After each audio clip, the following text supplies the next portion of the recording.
Halo, selamat datang di Ting. Assalamualaikum warahmatullahi wabarakatuh. Selamat datang di Ting Religi dan kali ini kita akan menceritakan tentang kisah Nabi Muhammad yang ditegur oleh Allah Subhanahu wa taala. Hah? Emang pernah ya Rasulullah ditegur oleh Allah? Bukannya dia manusia paling sempurna? Nah, mau tahu ceritanya? Sebelum dimulai jangan lupa seperti biasa untuk like, comment, dan juga subscribe, share juga boleh banget. Ayo kita saling bantu semoga channel Think bisa berkembang dengan lebih baik ke depannya ya. Amin. Kalau udah siap, yuk kita mulai kisah tentang Nabi Muhammad yang ditegur oleh Allah Subhanahu wa taala. Bismillahirrahmanirrahim. Siapa bilang bahwa seorang nabi tidak pernah ditegur oleh Allah? Nabi Musa pernah ditegur oleh Allah saat merasa ia adalah manusia terpandai. Teguran yang membuat Nabi Musa harus belajar kepada Nabi Khidir. Nabi Nuh ditegur Allah saat mencoba menyelamatkan putranya yang menyekutukan Allah. Nabi Yunus ditegur oleh Allah dengan ditelannya oleh ikan besar. Nabi Ibrahim ditegur Allah ketika menolak melayani tamu hanya karena si tamu adalah seorang malusi. Teguran yang sama juga pernah terjadi terhadap Rasulullah. Teguran yang sampai membuat Nabi merasakan sakit luar biasa, seakan terkena pukulan keras. Dan asal teguran dari Allah itu adalah kisah seorang buta sahabat Nabi yang memiliki suara indah penyeru asma Allah. Orang-orang Madinah memanggilnya dengan sebutan Abdullah. Orang-orang Kurdi memanggilnya dengan panggilan Amr. Ia adalah sepupu Siti Khadijah yang artinya sepupu dari Nabi Muhammad juga. Ibu Abdullah memiliki panggilan Umi Maktum karena telah melahirkan anak yang buta total. Anak yang kemudian memiliki nama Abdullah bin Umi Maktum, sahabat Nabi yang buta sejak lahir. Itulah yang membuat orang Mekah lebih sering memanggilnya dengan sebutan Ibnu Umi Maktum. Jika dibandingkan dengan beberapa sahabat seperti Abu Bakar sampai Ali bin Abu Thalib, sahabat Nabi satu ini tidaklah begitu dikenal. Jangankan Abu Bakar, bahkan dibandingkan Salman Al-Farisi sekalipun, nama Abdullah jarang sekali diketahui dan ditulis dalam tradisi Hasanah Islam. Meski ia salah satu generasi orang pertama yang memeluk Islam, suara Abdullah sangat bagus. Bahkan tak kalah bagus dibandingkan dengan Bilal bin Rabah. Hal inilah yang membuat Abdullah punya tugas bergantian dengan Bilal dalam mengumandangkan azan semasa di Madinah.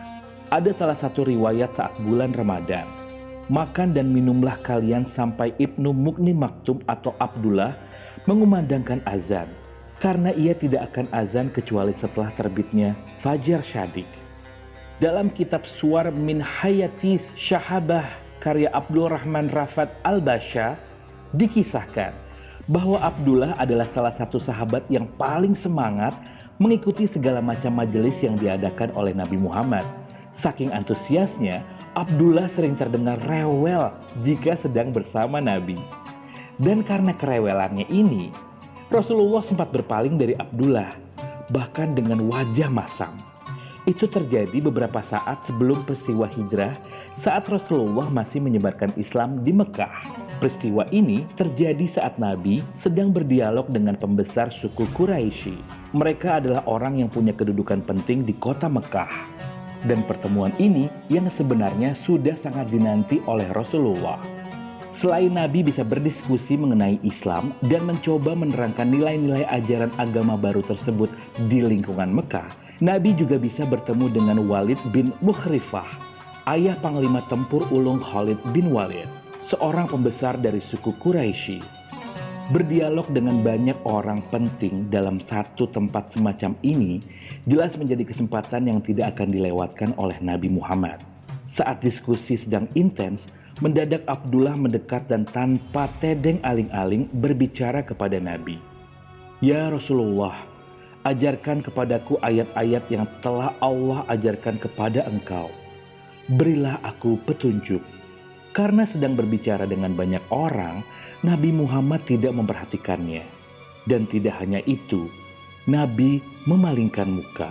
Fokus Nabi mengarah kepada Abu Jahal dan para pembesar Quraisy lain. Setelah selesai berdialog, Nabi pun pulang ke rumahnya. Dalam perjalanan pulang itulah mendadak pandangan Nabi gelap dan kepalanya terasa sakit seperti ada seseorang yang memukulnya begitu keras. Dalam tafsir Ibnu Katsir dikatakan, tiba-tiba Tuhan menahan pandangannya dan menundukkan kepalanya. Lalu muncullah wahyu yang menjadi awalan surat Abasa. Surat dalam Al-Quran yang masuk sebagai surat Makkiyah atau surat yang diturunkan di kota Mekah dan menjadi bagian dari juz 30. Lafal-lafal itu muncul begitu saja dalam pikiran Rasulullah. Muncul sebanyak 16 ayat yang berisi teguran langsung kepada Nabi. Dia Muhammad bermuka masam dan berpaling, karena telah datang seseorang yang buta kepadanya. Tahukah engkau barangkali dia Abdullah ingin membersihkan dirinya dari dosa atau pelajaran, lalu dari pelajaran tersebut dapat memberi manfaat kepadanya? Rangkaian wahyu pada ayat ke-10 berbunyi, fa'anta anhu talaha, maka kamu mengabaikannya. Menurut Quraisy Shihab dalam tafsir Al-Misbah, penyebutan kata awal Abasa atau dia yang bermuka masam adalah bentuk persona ketiga. Artinya tidak menunjuk langsung kepada Nabi dengan menyebut nama. Hal ini isyarat bahwa teguran itu masih bersifat halus. Sedangkan kata al-ama yang buta mengisyaratkan Abdullah bersikap demikian karena ia tidak bisa melihat apa yang terjadi. Sehingga bentuk ketidaksopanan Abdullah cukup bisa ditoleransi. Sekalipun isi wahyu adalah kritik terhadap dirinya sendiri, Nabi Muhammad tetap segera menyebarkan wahyu yang baru saja diterimanya itu kepada para sahabat. Kita pun bisa memetik dari kisah ini. Sekalipun Nabi adalah manusia yang dimuliakan dan terhindar dari dosa, ia tidak pernah merasa perlu untuk menutup-nutupi kesalahan yang pernah dilakukannya. Wah, sungguh adil. Ya, itu dia kisah tentang para nabi yang telah ditegur oleh Allah Subhanahu wa Ta'ala. Semoga kisah ini bisa memberikan inspirasi kepada kita ya untuk bertindak dan bersikap lebih baik.